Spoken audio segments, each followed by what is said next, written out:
Hello' friends, যাদু দেখি আমি সকলোৱে ভাল পাওঁ নহয়নে? কিন্তু আপোনালোকে জানেনে এই যাদুসমূহ আঁৰত থকা ৰহস্যসমূহ কি? বন্ধুসকল, কেতিয়াবা যাদুগৰসকলেও কিছুমান ভুল কৰি পেলায়। আনহাতে কেতিয়াবা এনে কিছুমান ডাঙৰ ভুলো কৰে যিবোৰ ভুলৰ কাৰণে কেতিয়াবা কিছুমান মানুহে নিজৰ প্ৰাণ হেৰুৱাই পেলায়। তেন্তে বন্ধুসকল, আজিৰ এই ভিডিঅ'টিত মই আপোনালোকক যাদুগৰসকলে কৰা এনে কেইটামান ভুলৰ বিষয়ে ক'ম, যিকেইটা বিষয়ে আপুনি গম পালে আপোনাৰ গাৰ নোম শিয়ৰি উঠিব। তেন্তে বলক আজিৰ এই ভিডিঅ'টি ফালে বেছি পলম নকৰি আগবাঢ়ো।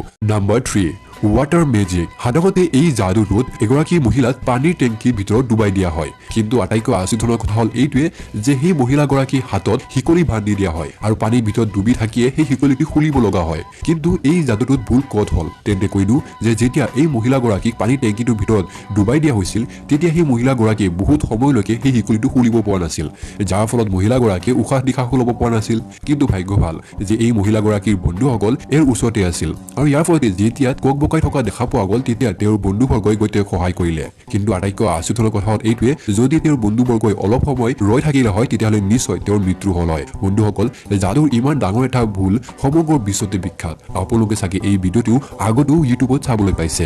নাম্বাৰ 2, এই যাদুটো এটা শ্ব'ত দেখুওৱা হয় আৰু এই শ্ব'টো টিভি শ্ব'টো ব্ৰডকাষ্ট কৰি থকা হয়। কিন্তু যাদুকৰজনে এনে এটা ভুল কৰে যিটো ভুলৰ বাবে এই মহিলাগৰাকীয়ে শাস্তি পায়। আচলতে যাদুকৰজনে 3টা পেকেট ৰাখে আৰু ইয়াৰে এটা পেকেটত গজাল লুকাই ৰখা হয়।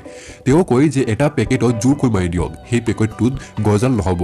কিন্তু যেতিয়া মহিলাজনীয়ে সেই পেকেটটোত হাত ৰাখে, তেতিয়া গজালটো তেওঁৰ হাতত সোমাই যায়।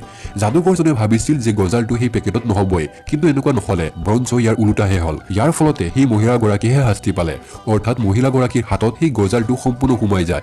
আপোনালোকে ভিডিঅ' ক্লিপটো চাই নিশ্চয় বুজিয়ে পাইছে। কি আচৰিত নহয়নে? বন্ধুসকল, আগলৈ আগবঢ়াৰ আগতে যদি এই ভিডিঅ'টি আপোনাৰ অলপো আমোদজনক লাগিছে, নিশ্চয় এটি লাইক কৰি দিব। আজি মই লাইক টাৰ্গেট ৰাখিছো মাত্ৰ 700টা।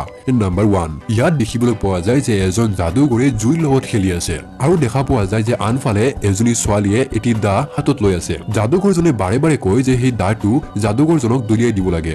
যাদুগৰজনে যেতিয়া বাৰে বাৰে কৈ থাকে, তেতিয়া ছোৱালীজনীয়ে প্ৰথমে মানা কৰি দিয়ে। তেওঁ গমে পায় যে দাটো ক'ৰবাত লাগিব পাৰে, কিন্তু যাদুগৰে কোৱাৰ ফলত সেই ছোৱালীগৰাকীয়ে দাখন দলিয়াই দিয়ে। যাদুগৰজনে সেই দাখন ধৰিবই নোৱাৰে, সেই যাদুগৰজনৰ হাততহে লাগে, যাৰ ফলত যাদুগৰজনৰ হাতটো কাটি যায়। আপোনালোকে এই ভিডিঅ'টিত নিশ্চয় দেখা পাইছে। এনে কেইটামান ঘটনাও ঘটিত হৈছে যিবোৰ আপুনি গম পালে আপোনাৰ গাৰ নোম শিয়ৰি উঠিব। এবাৰ এটি মেজিক শ্ব'ত এজনী মহিলাৰ সম্পূৰ্ণ ডিঙি কাটি দিয়া হৈছিল। ইয়াৰ উপৰি আন এটা মেজিক শ্ব'ত এজন মানুহৰ ডিঙি কাটি গৈছিল। সেইবোৰ বিষয়ে মই পাৰ্ট 2ত নিশ্চয় আপোনালোকক উল্লেখ কৰিম। তেন্তে আশা কৰোঁ আপোনালোকে পাৰ্ট 2 চাবলৈ ৰৈ থাকিব আৰু কমেণ্ট কৰি নিশ্চয় জনাই দিব। তেন্তে আজিৰ বাবে ইমানখিনিয়ে। লগ ধৰিম আগন্তুক ভিডিঅ'। তেতিয়ালৈকে ধন্যবাদ। জয় আই অসম, জয় ভাৰত।